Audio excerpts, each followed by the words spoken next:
So আজকে চলে আসছি আমরা বসন্ত বিলাস রিসোর্টে। আর দিনটা ছিল খুব মেঘলা মেঘলা, তো আমরা একটু ভয় পেয়ে গিয়েছিলাম যে হঠাৎ যদি বৃষ্টি শুরু হয়ে যায় বাচ্চা কাচ্চা নিয়ে আমরা কি করব।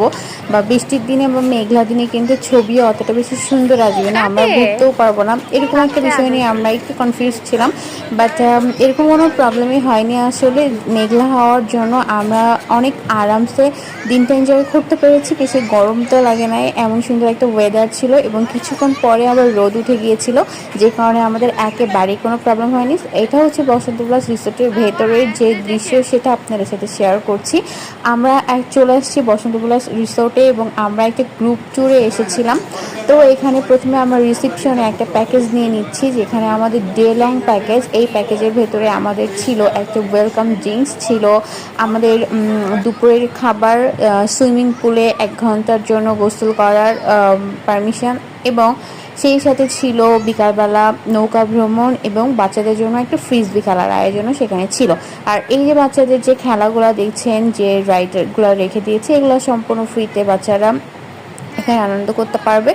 এবং বাচ্চাদের জন্য এটা বেশ আকর্ষণীয় একটা জায়গায় বলবো। আমরা তো আমাদের বাচ্চাগুলোকে এখান থেকে একেবারেই সরাইতে পারছিলাম না, আমরা যে একটু দূরে কোথাও ঘুরে দেখবো রিসোর্টটা, সেটাই হয়ে উঠছিল না, কারণ বাচ্চারা এই কর্নারটা এতটা বেশি পছন্দ করেছে যে ওরা এখান থেকে একেবারেই যেতে চাচ্ছে না। তো ওদেরকে খুব বুঝিয়ে বাজিয়ে তারপর আমরা আমাদের ওয়েলকাম ড্রিঙ্কসটা প্রথমে নিতে আসলাম, যেহেতু সবাই মোটামুটি একটু টায়ার্ডই আছি জার্নি করে আসার পর। তো আমরা ভাবলাম যে আমরা ড্রিঙ্কসটা নিয়ে তারপর একটু রিসোর্টটা ঘুরে দেখব। তো আমরা সবাই বসে পড়েছি, আর বাচ্চাদের এবং আমরা আমাদের সবার জন্য ড্রিঙ্কসটা নিয়ে নিয়েছি একটু চিল করে। তারপর ড্রিঙ্কসটা খেয়ে ফেলবো আমরা। জাস্ট কিছুই না, আমার মনে হয়েছে যে 7 আপের ভেতরে জাস্ট একটু ইয়েলো ফুড কালার মিক্স করে দিয়েছে, আর এটাই হচ্ছে একটা আকর্ষণীয়, তাদের একটা আকর্ষণীয় ড্রিঙ্কস হয়ে গিয়েছে আর কি। এরপর আমরা চলে আসলাম একটু ছবি তোলার জন্য, এবং বাচ্চারা আবারও সেই কর্নারটাই চলে গিয়েছে। তো ওখান থেকে ওদেরকে নিয়ে আমরা একটু পুলের দিকে যাচ্ছি এবং ওইদিকে কি কি আছে সেটা দেখার জন্য যাচ্ছি। সো এই চিকন সরু রাস্তা এবং এক পাশে লেক আর অপর পাশে যে ঘাস, সবুজ সবুজ প্রকৃতি, সব মিলে অসাধারণ একটা পরিবেশ তৈরি হয়েছে, অসাধারণ দৃশ্য তৈরি হয়েছে। আমাদের কাছে এই ন্যাচারাল বিউটিটা অনেক ভালো লেগেছে।